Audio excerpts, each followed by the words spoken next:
Hello everyone, how are you all? I hope that you guys have you doing really good.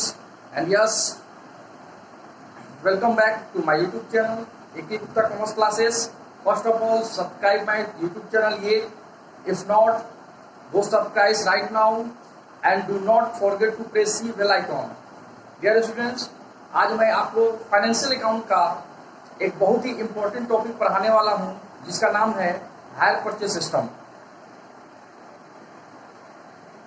Dear friends, पिछले 2-4 दिन से हमारे YouTube channel के comment box में बहुत सारा क्वेरी आ रही थी, बहुत सारे कमेंट्स आ रहे थे कि सर कि हायर परचेज सिस्टम का एक जो बहुत ही इम्पोर्टेंट टॉपिक है सर उस पर थोड़ा वीडियो बनाइए और उस टॉपिक को क्लियर करें, ठीक ना। तो आज मैंने बहुत सोचते समय समझते हुए मैंने डिसीजन लिया कि उन टॉपिक को भी आज कवर करना चाहिए। तो चलिए देर न करते हुए आज के इस इम्पोर्टेंट टॉपिक को स्टार्ट करते हैं। और जो हमारा टॉपिक रहने वाला है आज के क्लास में, ठीक है ना, वो है हायर परचेज सिस्टम का, ठीक है ना, calculation of interest. Calculation of interest. जब फ्रेंड्स जब हम लोग कैलकुलेशन ऑफ इंटरेस्ट कर रहे हैं तो हमारे सामने बहुत सारे सिचुएशन आती हैं, ठीक ना। सिचुएशन नंबर 1 जिसमें क्या होता है कि amount of cash price, amount of installment and rate of interest are given in the question, ठीक है। जब ऐसा सिचुएशन होता है कि हमारे पास instalment, rate of interest along with cash price of assets available होती है, ठीक ना, तो ऐसे सिचुएशन में इंटरेस्ट निकालना हमारे लिए बहुत ही इजी हो जाता है, ठीक है। हमारा दूसरा सिचुएशन जो होता है, ठीक ना, जो कहता है क्या कि when the cash price and amount of installment are given but rate of interest are not given। Dear friends, जब हमारे पास रेट ऑफ इंटरेस्ट क्वेश्चन में अवेलेबल होता है तो हम बहुत आसानी से इंटरेस्ट को कैलकुलेट कर लेते थे, ठीक है ना, अभी तक।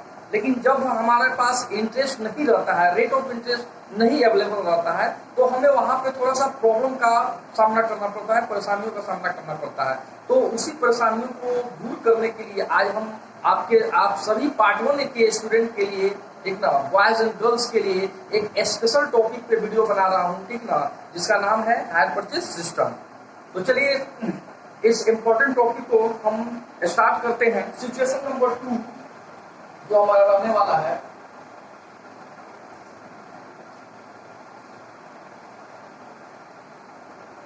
सिचुएशन नंबर 2, ठीक है, थोड़ा सा और करना पड़ेगा।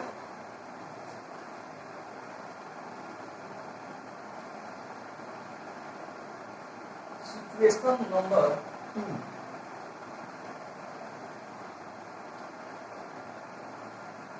स्टूडेंट्स, सबसे पहले हम जानेंगे कि सिचुएशन नंबर 2 कहना क्या चाहता है, ठीक है। ये कहता है when cash price and amount of installments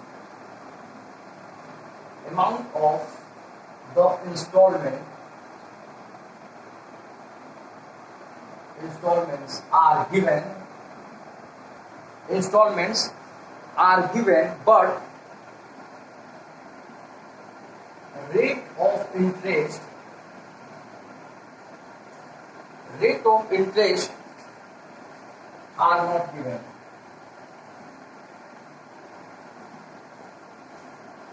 बहुत ही इंपॉर्टेंट टॉपिक है एग्जाम के पॉइंट ऑफ व्यू से। इस सिचुएशन नंबर 2 का जो टॉपिक है, इस टॉपिक से हमारा हर एक साल एग्जाम में आपको पार्ट 1 अकाउंट ऑनर्स के एग्जाम में एक ना एक क्वेश्चन पूछता है। तो बहुत इस टॉपिक को केयरफुली हम देखेंगे, समझेंगे, ठीक है। अब कहता क्या है कि अब हमारे पास यदि कैश प्राइस और अमाउंट ऑफ द इंस्टॉलमेंट्स को गिवन है बट रेट ऑफ इंटरेस्ट जो है वो नॉट गिवन है या नॉट अवेलेबल है। इन द क्वेश्चन भी कह सकते हैं interest are not given, rate of interest are not given. ऐसे कहता है क्या कि in this situation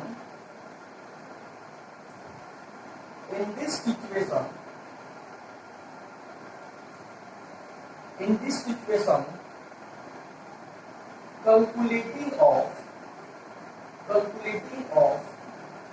in this situation calculating, ऐसे लिख सकते हैं amount of interest by applying three method,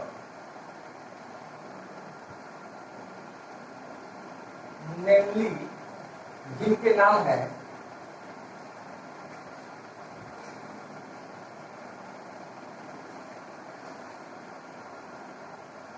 in this situation calculating amount of interest by applying three method। कौन कौन सा वो मेथड है, आइए हम देखते हैं। सबसे पहला हमारा जो मेथड रहने वाला है उसको हम बोलते हैं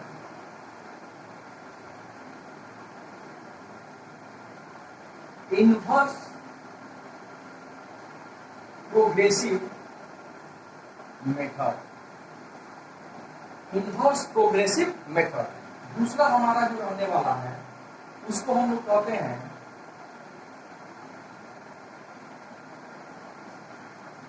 प्रोपोर्शन मेथड।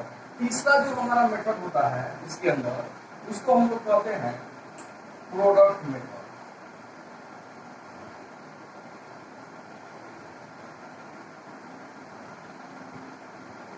ठीक है, इसको हम मेथड को 1 2 3 ना से हम ए बी और सी से इंडिकेट करेंगे।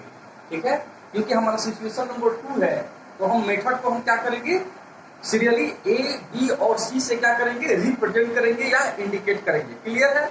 चलिए, तो हमने देखा कि जब हमारे क्वेश्चन में कैश प्राइस और अमाउंट ऑफ इंस्टॉलमेंट तो अवेलेबल है but rate of interest available नहीं हो, गिवन नहीं हो, ठीक है, तो हम क्या करेंगे, तो ऐसी सिचुएशन में अमाउंट इंटरेस्ट का कैलकुलेशन करने के लिए हमको 3 मेथड को अप्लाई करना होगा। ठीक है, अब ध्यान ये भी देना होगा कि ये 3 एक क्वेश्चन को 3 मेथड पे तो हम नहीं बना पाएंगे, किसी एक ही मेथड का यूज करके हमको क्या करना होगा, सॉल्व करना होगा। तो हमारा क्वेश्चन जो है, ठीक है ना, जो क्वेश्चन पूछने का जो डिजाइन है वो कौन सा मेथड को अप्लाई करता है, ये जानने के लिए हमको कुछ कॉन्सेप्ट को सीखना होगा। ठीक है, कुछ हमको बारीकियां सीखनी होगी ताकि हमको पता चल सके क्वेश्चन को रीड करने के बाद कि हम इन तीनों मेथड में से कौन सा मेथड इसमें अप्लाई करें और हम इंटरेस्ट का कैलकुलेशन कर सके ईच ईयर के लिए। क्लियर है? क्लियर है। तो चलिए, सबसे पहला क्या है, इनवर्स प्रोग्रेसिव मेथड। दूसरा हमारा मेथड जो रहने वाला है उसका नाम है प्रोपोर्शन मेथड, और थर्ड जो है सी, उसको कहते हैं हम प्रोडक्ट मेथड, यानी कि उत्पाद विधि। ठीक ना? चलिए, हमारा जो पहला हमारा होगा हम डिस्कस करेंगे इनवर्स प्रोग्रेसिव मेथड। ए हमारा जो होगा, या फिर ऐसे लिख सकते हैं मेथड ए। क्या कहता है ये, इनवर्स प्रोग्रेसिव मेथड। क्या टर्म एंड कंडीशन है इस मेथड को फुल एंड फिल करने के लिए, अप्लाई करने के लिए, तो हम आइए देखते हैं कि इनवर्स प्रोग्रेसिव मेथड कैसे हम समझेंगे कि इनवर्स प्रोग्रेसिव मेथड से हमारा क्वेश्चन बनेगा। कहता क्या है कि when amount of installment and period of the payment are equal। देख पा रहे हैं, इनवर्स प्रोग्रेसिव मेथड होने के लिए, अप्लाई होने के लिए हमको 2 चीजों पे ध्यान देनी होगी। ठीक है, amount of instalment and period of, यहां पे देयर भी लिख सकते हैं, पीरियड ऑफ देयर पेमेंट,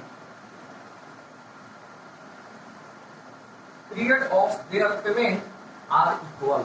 यानी कि पेमेंट का पीरियड है यानी कि टाइम है, ठीक है, यानी कि समय है, वो क्या हो, इक्वल हो यानी कि बराबर होना चाहिए। जब फ्रेंड्स आप समझ पा रहे हो कि मैं क्या कहना चाह रहा हूं। फॉर इसको हम एक एग्जाम्पल से देखते हैं, ठीक है, ताकि और क्लियरिटी आ जाए इसके अंदर। यदि हम कहें फॉर एग्जाम्पल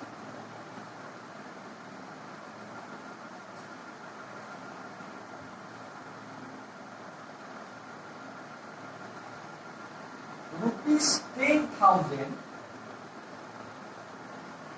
या फिर ऐसे कह सकते हैं फर्स्ट इंस्टॉलमेंट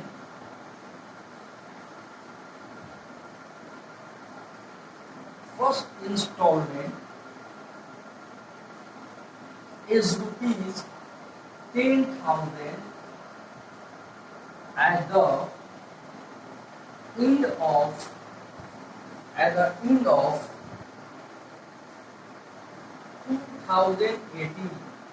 2018। सेकेंड हमारा इंस्टॉलमेंट जो होगा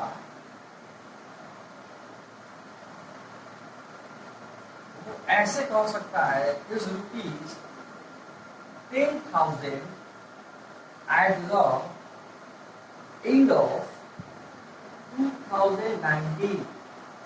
18 से 90 ले सकते हैं यहाँ पे, और यहाँ पे 90 से, या फिर हम ऐसे रहने देते हैं, हम कैलेंडर ईयर के हिसाब से हम अपना अकाउंटिंग ईयर मेंटेन करते हैं, ठीक है। चलिए 18 और 19, थर्ड इंस्टॉलमेंट जो हमारा रहेगा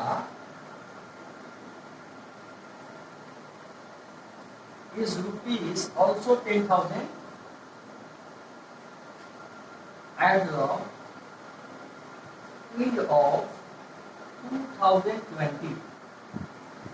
डियर फ्रेंड्स, देख पा रहे हो आप एक एग्जांपल के थ्रू, मैंने यहाँ पे कुछ एग्जांपल लिया कि पहला जो हमारा इंस्टॉलमेंट है, पहला जो हमारा किस्त जो रहने वाला है वो 10,000 रुपए का है, ठीक है। कब के लिए, द एंड ऑफ 2018 के लिए, एंड ऑफ 2018 के लिए। सेकेंड इंस्टॉलमेंट जो हम देख रहे हैं वो भी 10,000 है, एंड ऑफ 2019 यानी कि सेकेंड ईयर के लिए। हमारा जो लास्ट इंस्टॉलमेंट जो है थर्ड ईयर का, वो हम देख रहे हैं वो भी 10,000 है, यानी कि एंड ऑफ 2020 के लिए, यानी 2020 के लिए। अब हम यहाँ पे देख रहे हैं कि हमारा जो इंस्टॉलमेंट है ये ईच ईयर जो है इक्वल है, ठीक है ना। ईच ईयर क्या है, इक्वल है, हर एक साल 10,000 है। और हमारा जो पीरियड ऑफ जो पेमेंट है वो आप देख रहे हैं, एक ये तीनों के बीच में क्या है, एक कॉमन डिफरेंस है। क्या है, कॉमन डिफरेंस है, यानी कि आप देख रहे हैं कि 18 है, 19 है और 20 है। इसका मतलब क्या है कि 31 दिसंबर 2018, देन 31 दिसंबर 2019, देन 31 दिसंबर 2020, ठीक है। यानी कि हम यहाँ पे देख रहे हैं कि हर एक दूसरे ईयर के बीच में, एंड ऑफ ईयर के बीच में हमारा 12 मंथ का क्या है, कॉमन डिफरेंस है, ठीक है ना, या ड्यूरेशन है। तो यहाँ पे हम देख पा रहे हैं कि एक ईयर से दूसरे ईयर के बीच में हमको क्या है, यहाँ पे 12 मंथ का डिफरेंस है। फिर 19 के बीच में क्या है, 12 मंथ का डिफरेंस है, यानी कि पेमेंट का जो पीरियड है वो 12 महीना पे है, ठीक ना, यानी कि एक साल के ड्यूरिंग में है, ठीक ना। यानी कि यहाँ पे हम कह सकते हैं कि हमारा जो अमाउंट ऑफ इंस्टॉलमेंट है वो सेम है, इक्वल है, और उसका जो पेमेंट करने का तरीका है, समय है, वो भी क्या है, इक्वल है। क्लियर है डियर फ्रेंड्स। यदि हम मान लेते हैं कि यहाँ पे अगर कहें 2018 और यहाँ पे कहें कि एट द हाफ ऑफ 2019 या फिर आफ्टर 6 मंथ, आफ्टर 9 मंथ, ठीक ना। तो यहाँ पे हम देख रहे हैं कि दो डेट के भी, दो फाइनेंशियल ईयर के बीच में हमारा जो डिफरेंस है वो क्या है, इक्वल नहीं है, कॉमन नहीं है। जल्दी से इसे नोट डाउन कर लेंगे और हम आगे देखते हैं, ठीक है।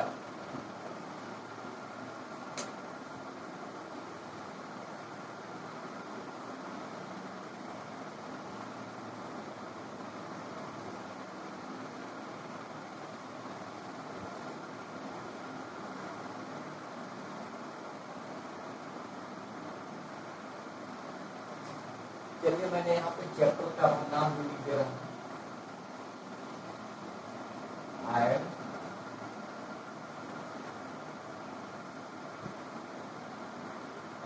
Purchase system.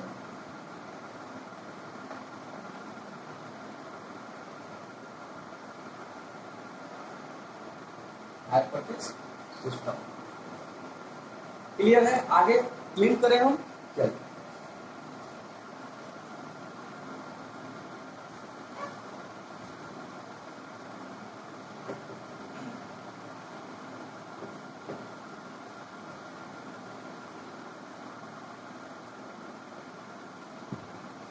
अब हम देखेंगे how to calculate each year interest, how to calculate each year interest। अब हमारा इनवर्स प्रोग्रेसिव मेथड के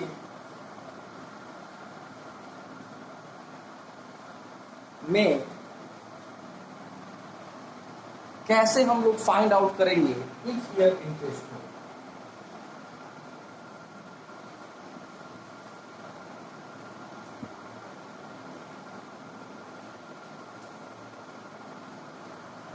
How to calculate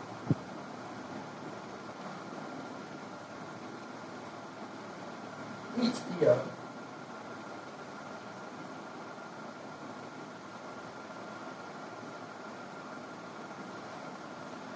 interest।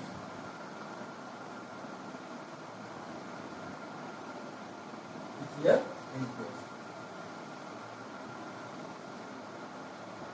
अब हम प्रत्येक साल को इंटरेस्ट को कैसे कैलकुलेट करेंगे, तो इसके लिए हमको कुछ स्टेप्स है उसको फॉलो करना होगा। तो सबसे पहले कौन सा स्टेप है?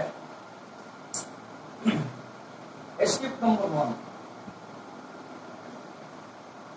स्टेप नंबर 1 होता है कि firstly calculate amount of total interest. Amount of total interest. अब सबसे पहले हमको क्या करना होगा? टोटल इंटरेस्ट का कैलकुलेशन करना होगा। ठीक है, तो टोटल इंटरेस्ट इक्वल टू क्या होगा? तो हम लिखेंगे total interest equal to hire purchase price minus cash price. Hire purchase price minus cash price. ठीक है, कैश प्राइस इट मीन्स जो हमारा परचेस प्राइस होता है एसेट्स का, उसको हम लोग कैश प्राइस ही बोलते हैं। ठीक है ना। अब हमको यहाँ पे एक क्वेश्चन आ रहा होगा मन में कि सर ये हायर परचेस प्राइस क्या होता है, थोड़ा सा इसको और क्लियर कर दें। ठीक है, तो मैं इसको और क्लियर करना चाहूंगा, तो लिखेंगे वेयर, इसको शॉर्ट में HPP बोल सकते हैं। Hire purchase price equal to down payment, यानी कि जो हम कैश डाउन करते हैं एट डिलीवरी के समय, down payment plus all instalment. अब ये ऑल इंस्टॉलमेंट जो होगा वो रुपीस में होगा। क्या होगा? रुपया में होगा। यानी कि जो हमारा डाउन पेमेंट है उसमें क्या करेंगे, जो भी हमारा इंस्टॉलमेंट है उसको क्या कर देंगे, हम ऐड कर देंगे। ठीक है ना। तो जैसे हमारा मान लीजिए कि हमारा 3 इंस्टॉलमेंट, अभी हम पिछले एग्जाम्पल में बताया कि हमारा 10,000 का हमारा इच इंस्टॉलमेंट जो था, तो यहाँ पे ऑल इंस्टॉलमेंट का क्या होगा, जब हम 3 ईयर के इंस्टॉलमेंट को क्या करेंगे, ऐड करेंगे, तो क्या होगा, 30,000 हो जाएगा। हम मान लेते हैं कि किसी क्वेश्चन में 10,000 या 20,000 का डाउन पेमेंट हो रहा हो, तो 20,000 down payment and then 30,000 all instalment, यानी कि 50,000 हमारा जो होगा हायर परचेस प्राइस होगा। अगर मान लीजिए कि अगर उस एक मशीन है उसको परचेस करने के लिए हमको कैश प्राइस कितना देना, कैश प्राइस का 40,000 फिक्स किया गया हो, तो हमारा जो 50,000 जो था हमारा हायर परचेस प्राइस, उसमें से हम क्या करेंगे, 40,000 को डिडक्ट करेंगे, जो हमारा जो रिमेनिंग बैलेंस होगा वो हमारा क्या होगा, टोटल इंटरेस्ट होगा। क्लियर है? चलिए अब हम चलते हैं स्टेप 2 की ओर।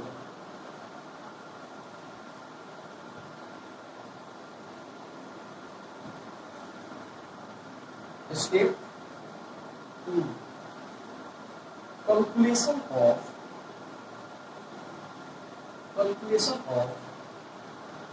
each year interest। Each year interest. अब हम क्या करेंगे, ईच ईयर के इंटरेस्ट को कैलकुलेट कर लेंगे। उसके लिए मैं एक फॉर्मेट का हेल्प लूंगा, तो देखेंगे कैसा इस रिजल्ट का फॉर्मेट हो सकता है। ठीक है,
देख पा रहे हैं मैंने यहाँ पे 4 कॉलम को क्रिएट किया। तो सबसे पहले हम लोग इंडिकेट करेंगे किसको, ईयर्स को। सबसे पहला कॉलम हमारा किस लिए होगा, तो ईयर के लिए होगा। दूसरा क्या होगा, इसमें हम लोग लिखते हैं amount of instalment, amount of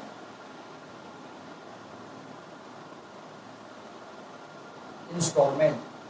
उसके बाद क्या होगा, फोर्थ कॉलम जो हमारा होता है उसको हम लोग कहते हैं रेसिप्रोकल रेशियो, रेसिप्रोकल रेशियो।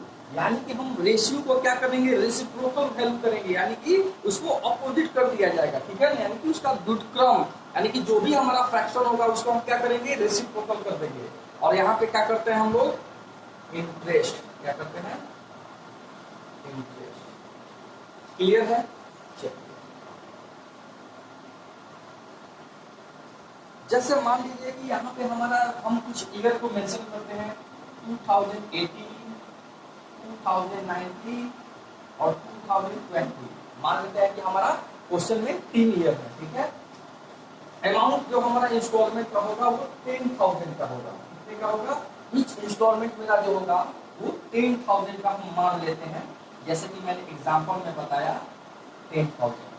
अब हम यहाँ पे देख रहे हैं कि हमारा नंबर ऑफ जो ये है क्या कहते हैं, इंस्टॉलमेंट है वो 3 है। ठीक है ना, सपोज मान लेते हैं कि हमारे पास 2021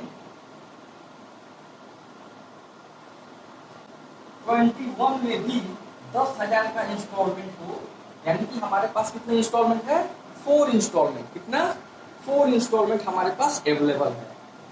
चलिए,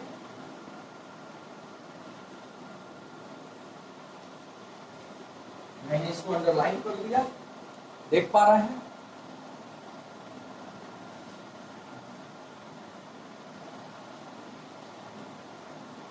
हमारा जो एग्जाम्पल है वो 3 ईयर का ही हम ले रहे हैं, थोड़ा ताकि नीचे वीडियो कटे नहीं। ठीक है ना, चलिए। अब हमारा रेसिप्रोकल क्या होगा, यहाँ पे हम यहाँ पे देख रहे हैं नंबर ऑफ इंस्टॉलमेंट कितना है, तो 1 2 3। ठीक है ना, तो हमारा पर क्या होगा, यहाँ पे 1 के बदले क्या लिखेंगे, 1 का जो व्युत्क्रम होता है वो क्या होता है, 3। ठीक है ना, 3 2 और 1, 3 2 और 1 हो जाएगा। कोई दिक्कत है यहाँ पे, इसको ऐसे करेंगे। तो अब हम यहाँ पे क्या करते हैं, तीनों सम्स को क्या करेंगे, ऐड करेंगे। ऐड करेंगे तो हमारा क्या होगा, 3/6, 2/6 और 1/6। ये हमारा क्या हो गया, रेसिप्रोकल हो गया। कोई दिक्कत है यहाँ पे, अच्छा। अब हम इंटरेस्ट कैसे निकालेंगे, तो इंटरेस्ट निकालने का हमारा क्या फॉर्मूला रहेगा, सिंपल सा फॉर्मूला रहेगा, टोटल इंटरेस्ट जो कि हम यहाँ पे कैलकुलेट किए हैं, total interest into reciprocal ratio. तो यहाँ पे पहला 2018 के लिए मेरा क्या होगा, 3/6, जो वैल्यू आए हमारा इंटरेस्ट हो जाएगा। फिर हम देखेंगे टोटल इंटरेस्ट दूसरे साल के लिए भी यही हम फॉलो करते चलेंगे, टोटल इंटरेस्ट इनटू, अब इसका क्या रेसिप्रोकल रेशियो 2/6, तो इसको 2/6 से मल्टीप्लाई करेंगे। और थर्ड के लिए क्या हो जाएगा, टोटल इंटरेस्ट में हम फिर इसके रेसिप्रोकल रेशियो से मल्टीप्लाई करेंगे, तो इसका रेसिप्रोकल कितना है 1/6, तो 1/6 हमारा आ जाएगा ऐसे। तो इस तरह से हमने देखा 3 साल का हमने क्या किया, इंटरेस्ट को कैलकुलेट कर लिया इनवर्स प्रोग्रेसिव मेथड से, ठीक है ना। आई होप आप इनवर्स प्रोग्रेसिव मेथड को बहुत अच्छे से आप समझ पा रहे होंगे, ठीक है। जल्द से जल्द इसको नोट डाउन कर लेंगे, फटाफट नोट डाउन करेंगे इसको।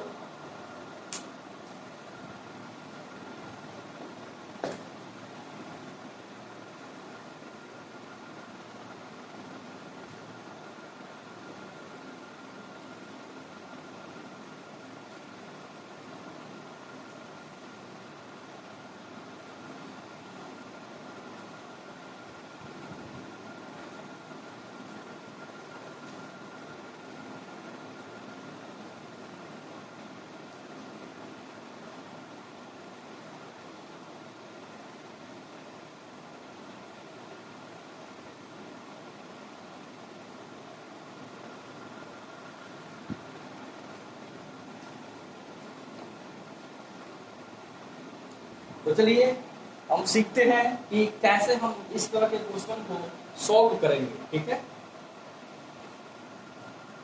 सपोज मान लेते हैं कि हमारा जो यहाँ पे एक क्वेश्चन हम लेते हैं एग्जाम्पल के तौर पर, क्वेश्चन नंबर 1, यहाँ पे हमारा जो इंस्टॉलमेंट है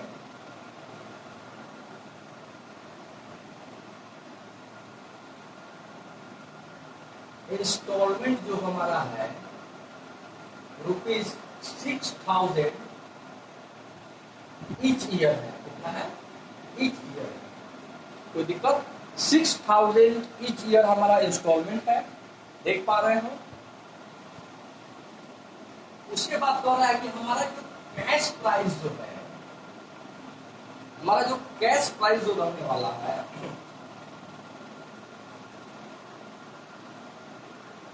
वो 24,000 हो गया, कितना हो गया 24,000 हो गया। क्लियर है, चलिए ये भी क्लियर है। उसके बाद हमारा जो डिलीवरी है, ऑन डिलीवरी, ये हमारा हो गया 6,000 का हो गया, कितने का हो गया 6,000 का हो गया। अब आपसे कह रहा है कैलकुलेट इंटरेस्ट फॉर 3 ईयर, आपको 3 ईयर का इंटरेस्ट कैलकुलेट करना है, कितने का 3 इयर्स के लिए। हमारा क्वेश्चन क्या है कि हमारा एक मान लीजिए मशीन है जिसका कैश प्राइस है 24,000, ठीक है। उसके बाद इंस्टॉलमेंट हमारा जो है वो 6,000 का है, कितने का 6,000 ईच है, ठीक है। तो हमने देखा 3 साल के लिए हमारा क्या है इंटरेस्ट कैलकुलेट करना है और डाउन पेमेंट हमारा 6,000 रुपया है। तो चलिए हम इस क्वेश्चन को सॉल्व करते हैं इसी एग्जांपल में, इसी फॉर्मेट के अंतर्गत, ठीक है। तो हमारा सबसे पहले हम लिखेंगे यहाँ पे सॉल्यूशन, क्या लिखेंगे सॉल्यूशन, ठीक है। सॉल्यूशन में हमारा सबसे पहला स्टेप, जैसे कि हमने बताया कि firstly calculate amount of total interest calculate करना है। तो टोटल इंटरेस्ट का फॉर्मूला क्या होगा हायर परचेज प्राइस। तो हम यहाँ पे देखेंगे कि हमारा हायर परचेज प्राइस क्या है, तो उसके लिए हम क्या करेंगे डाउन पेमेंट को 6,000 प्लस ऑल इंस्टॉलमेंट कितना है, ऑल इंस्टॉलमेंट जो हमारा है 3 इंटू 6,000 है, ठीक है। तो 6 का 18 देख रहे हैं आप लोग 24,000, ठीक है, कितना 24,000। चलिए हम यहाँ पे डाउन पेमेंट को 12,000 कर देते हैं या फिर 9,000 कर देते हैं, ठीक है। तो हमारे यहाँ पे डाउन पेमेंट जो होगा 9,000 होगा, ठीक है। और ये हमारा जो वैल्यू आएगा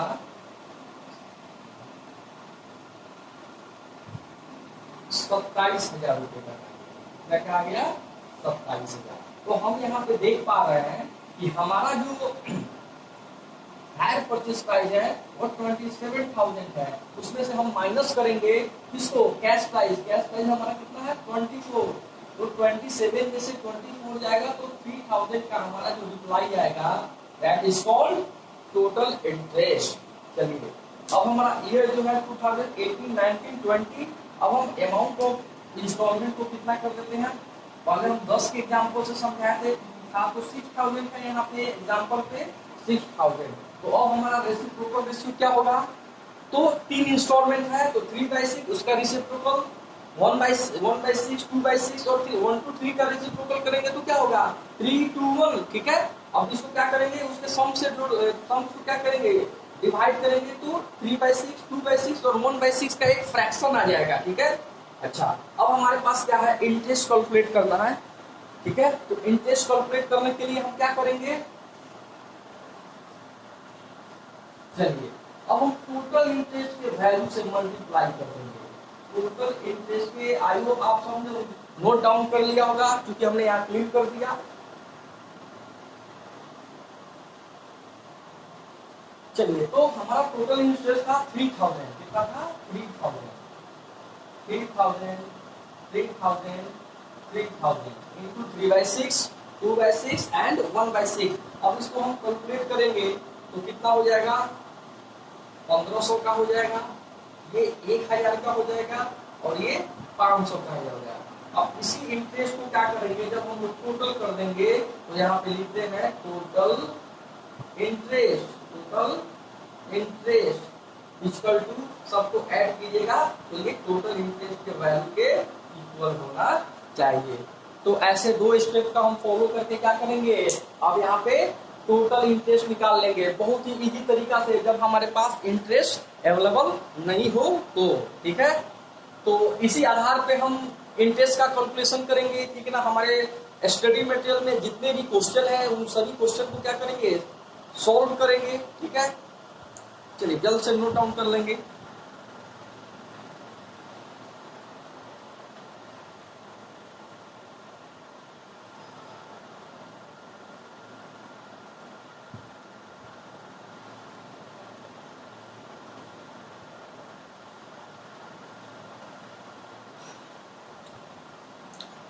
चलिए, आई होप आज के क्लास से आप लोग बहुत ही क्लियरिटी आई होगी आज की क्लास से आपको। ठीक ना, कि जब वो हमारा ये जो सिचुएशन है, सिचुएशन नंबर 2, जब हमारे पास cash price amount of instalment तो अवेलेबल होते हैं but rate of interest available नहीं होते हैं, तो हम इंटरेस्ट कैसे निकालें, हम वहाँ पे क्या होते हैं, थोड़ा सा डिस्टर्ब हो जाते हैं, कंफ्यूज होता है। तो डियर स्टूडेंट, मैं बताना चाहूँगा आपको कंफ्यूज होने की जरा सा भी जरूरत नहीं है। कोई भी अगर किसी भी चैप्टर के किसी भी टॉपिक में अगर थोड़ा सा भी आपको कंफ्यूजन है तो तुरंत हमारे कमेंट बॉक्स में, हमारे यूट्यूब चैनल कमेंट बॉक्स में अपना क्वेश्चन डालें। ठीक है ना, क्वेश्चन सेंड कर दें, लिख के सेंड करें। ठीक है ना, और जितना जल्दी हो सकेगा हम उस टॉपिक पे वीडियो बना के आप तक पहुंचाएंगे। ठीक है, तो डियर फ्रेंड्स, अगर आपको हमारी ये वीडियो पसंद आए तो तुरंत हमारे यूट्यूब चैनल को सब्सक्राइब कीजिए और इस वीडियो को लाइक करके ज़्यादा से ज़्यादा लोगों को, ज़्यादा से ज़्यादा स्टूडेंट को शेयर कीजिए, जिससे टाइम टू टाइम हम बिकम पार्ट 1 के ऐसी